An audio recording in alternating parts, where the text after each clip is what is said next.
इतना कठिन बने भेजुरानी ककेई के दली बने ना। बरसे ठंडा जोड़े पनिया के दली बने ना। इतना कठिन बने भेजुरानी ककेई के दली बने ना। बरसे ठंडा जोड़े पनिया के दली बने ना। बरसे ठंडा जोड़े पनिया के दली बने ना। राम के बीजई सिर के पगड़िया सीता के बीजना। ओहई सिर के चुनरिया सीता के बीजना। राम के बीजई सिर के पगड़िया सीता के बीजना। ओहई सिर के चुनरिया सीता के बीजना। ओहई सिर के चुनरिया सीता के बीजना। इतना कठिन बने भेजुरानी ककेई के दली बने ना। बरसे ठंडा जोड़े पनिया के दली बने ना। बरसे ठंडा जोड़े पनिया के दली बने ना। राम के बीजई माथे के चंदनिया सीता के बीजना।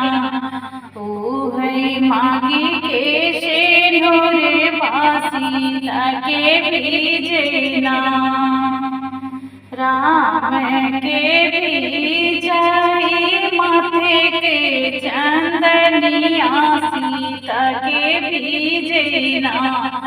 ओहे मांगी के शेनुरे सीता के बीजना। ओहे मांगी के शेनुरे सीता के बीजना। इतना कठिन बने भेजुरानी ककेई के दली बने ना। बरसे ठंडा जोड़े पनिया के दली बने ना। बरसे ठंडा जोड़े पनिया के दली बने ना। राम के बीजई पीला पीतांबर सीता के बीजना। ओहई सात रंग चुनरी सीता के बीजना। ओहई सात रंग चुनरी सीता के बीजना। राम के बीजई पीला पीतांबर सीता के बीजना। ओहे शतरंग चुनरी सीता के बीजना। ओहे सात रंग चुनरी सीता के बीजना।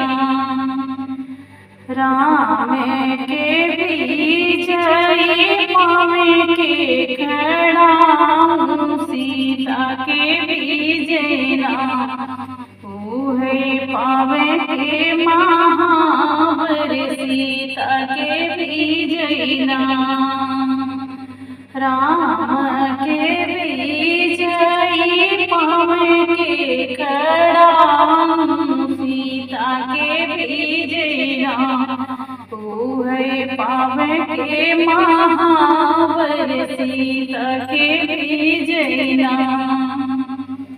इतना कठिन बने भेजुरानी ककेई के दली बने ना। बरसे ठंडा जोड़े पनिया के दली बनेना, इतना कठिन बने जुरानी के दली बनेना। बरसे ठंडा जोड़े पनिया के दली बनेना, बरसे ठंडा जोड़े पनिया के दली बनेना। Thank you. प्लीज़ अगर आप लोगों को मेरा ये गाना पसंद आए, मेरा एक गजल बहुत पुरानी गजल है और बहुत दर्दनाक भी है, तो प्लीज़ आप लोग इस गजल को पसंद करें, मेरे चैनल को लाइक सब्सक्राइब शेयर करें। Thank you.